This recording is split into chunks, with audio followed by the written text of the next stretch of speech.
You want to know why I'm not having an aneurysm over people losing their food stamps on November 1st? Here's why. I would take a third job. I have 2 jobs. I would take a third job if I had to, just to make sure my kids ate. What are you doing for your kids besides coming on the internet and bitching? They don't. I should not have to pay to feed you and your 9 children. I'll be the selfish one. My kid comes first in my eyes, not you. Come grocery shop because it go by faster.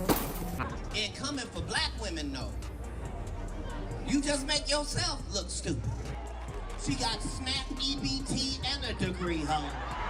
When Katt Williams speaks, people listen, because behind every joke is a truth most people are too scared to say out loud. This time, it wasn't about Hollywood or secret industry beefs. It was about something way bigger, something painfully real: how America treats its poor, and how racism gets dressed up as patriotism. Katt Williams went off on white Karens who were mocking black women and celebrating the idea of food aid being cut off. And while they laughed, Katt fired back with one of the most brutally honest reality checks we've seen all year. Before we get into what really happened, make sure you like, subscribe, and hit that notification bell, because what Katt exposed isn't just a cultural moment, it's a warning about where this country is heading. 1 in 8 Americans rely on SNAP benefits, and tonight there is mounting worry for them. They might not be able to afford food with money running out 1 week from today. I don't want to see nobody on here complaining about food stamps that was posting beach pictures and new tattoos all summer, okay? Thank you. Why don't these people on SNAP just work? I don't understand. My guy,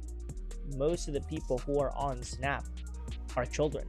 According to 2023 fiscal analysis, it made up 39% of the people on SNAP. That's 12 million children. It all started when news broke that millions of Americans might lose their food aid this November. Congress still hasn't passed funding for SNAP, the program people call food stamps, and the government is on the verge of shutting down. But instead of demanding accountability from politicians, social media turned on the most vulnerable. Out of nowhere, videos started popping up of Karens proudly celebrating the cuts, saying things like, "I shouldn't have to feed your kids," or "Get a job and stop relying on my tax money." They said it with the kind of confidence only privilege can buy, like they'd never once been close to losing everything.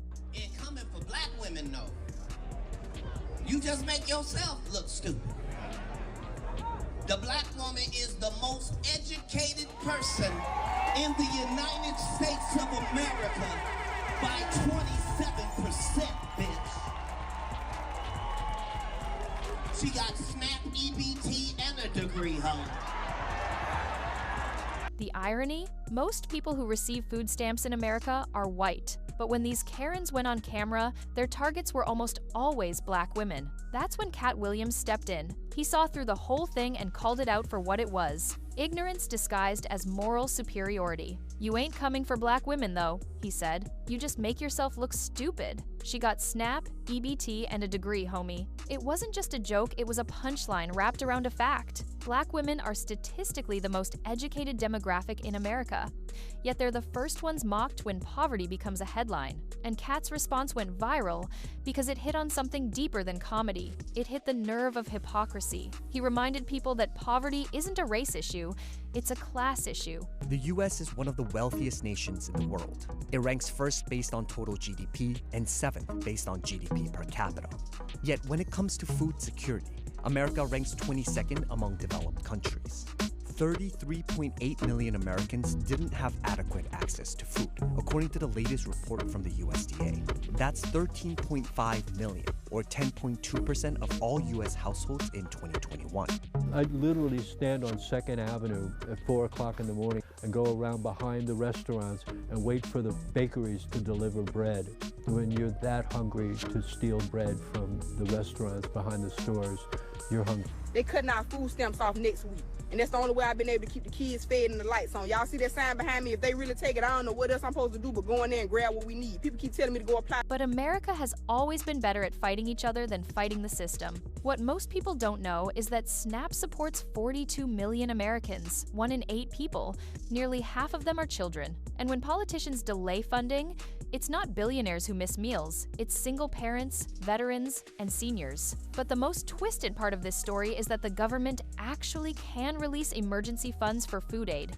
They're just choosing not to. And while officials hide behind red tape, influencers and Karens turn starvation into a morality debate. One woman even filmed herself bragging that she wouldn't care if her tax dollars stopped feeding lazy people, proudly eating peanut butter toast on camera as if that proved something. Meanwhile, the people she's mocking are deciding whether to pay rent or buy dinner. To make things worse, the internet has been flooded with fake AI videos showing Black women crying about losing food stamps videos that aren't real at all. Synthetic voices, AI faces.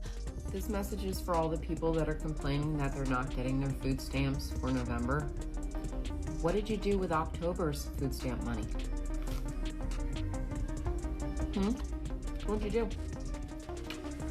Did you stock up on pantry items and try to shop smartly? Or did you just go buy a bunch of processed garbage? By the way, you can thank the Democrats for the government being shut down and your benefits not coming through for November. Looks like you're going to be going to the food pantry for your Thanksgiving meal. I know a lot of food pantries hand out turkeys for Thanksgiving. All the sides and trimmings too. Lots of food pantries. You better figure it out. I'm sick of hearing you complain, honestly. You ever have this as a meal? I'm eating peanut butter and butter on toast. It's absolutely delicious. You should try it.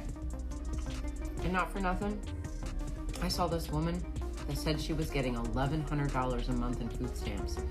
Do you know how long I could make $1,100 in food stamps last in this house? There's two of us, but I do have my son over every once in a while, or my daughters over once in a while to eat. I feed them too, and we always got food in our house, no matter what. I would take a third job. I have two jobs. I would take a third job if I had to, just to make sure my kids ate. What are you doing for your kids besides coming on the internet and bitching that you don't have any money in your food stamps account? Well, I don't know, Sarah Meth. Perhaps they spent October's food stamps in October? Like, what the George Bush, you will pay for your crimes because these children should have been left behind, but unfortunately, they weren't. And now they're adults with access to the internet and total use of free will. I'm gonna start calling this the J-Lo theory. Whenever you give people full unmonitored access to something, whether it be a mic, a phone, social media, whatever it is, and total use of free will, they will use that thing regardless of if it sounds good or if it makes a lick of sense. This is what Trump means when he says smart people don't like me, because what do you mean she made this video in regard to November food stamps, asking what people did with their October food stamps?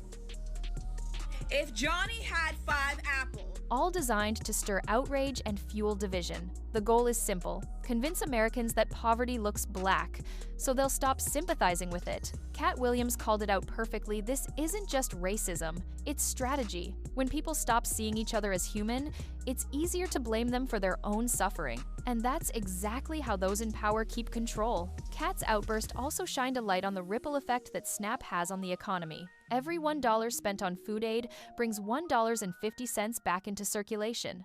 It doesn't just help families, it keeps grocery stores open, truckers paid, and local farms alive. Government assistance that brings out the racism in people. Most SNAP recipients are white women. Tree loves to give the white working class a sense of superiority over black people. Every dollar spent in the SNAP program leads to $1.50 returning to the economy. It also creates consumers out of people who, that helps everybody who works in the store, everybody who delivers to that store, everybody who relies on that store, because if you subtract a significant portion of that store's consumers, a significant portion of the consumers to the economy who happen to be working class people who are getting their money from SNAP, then the store will have to raise its prices. If you remove a bunch of consumers, the store will have to raise its prices, and that will make life harder for you, white lady. I know you think that black woman is just taking from you, but what she is inadvertently doing. When people can't afford to eat, small businesses suffer too. Journalist Touré even broke it down online, explaining that cutting food stamps will raise prices for everyone, including the same white Karens cheering the cuts. And comedian DL Hughley took it even further, saying, "There won't have been this many cold and hungry white people since the Pilgrims landed. It was brutal, but it was truth. Because this isn't about who deserves help, it's about how deep the manipulation goes." Katt Williams didn't just clap back at a few viral Karens, he exposed the bigger picture. He reminded people that these racist narratives are designed to keep working-class Americans distracted. When you're busy arguing over who deserves help, you stop asking why billionaires keep getting richer while millions can't afford groceries. As of this year, nearly 48 million Americans live in food-insecure households, while just 92 billionaires control more than $6.8 trillion in wealth. That's not a coincidence, it's imbalance by design. And yet, instead of fighting the system that created it, social media wants people to fight each other. The saddest part is how effective it's been. When fake videos of AI-generated black women circulate online, but it isn't just hurting the people you want. More of you, more of his supporters, more people that wanted him to win, more people that are supportive of him will be hurt than other people. That word disproportionately ain't gonna matter when you're freezing and cold.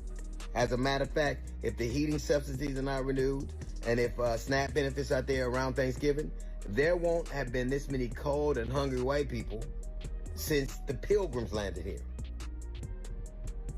Since Plymouth Rock.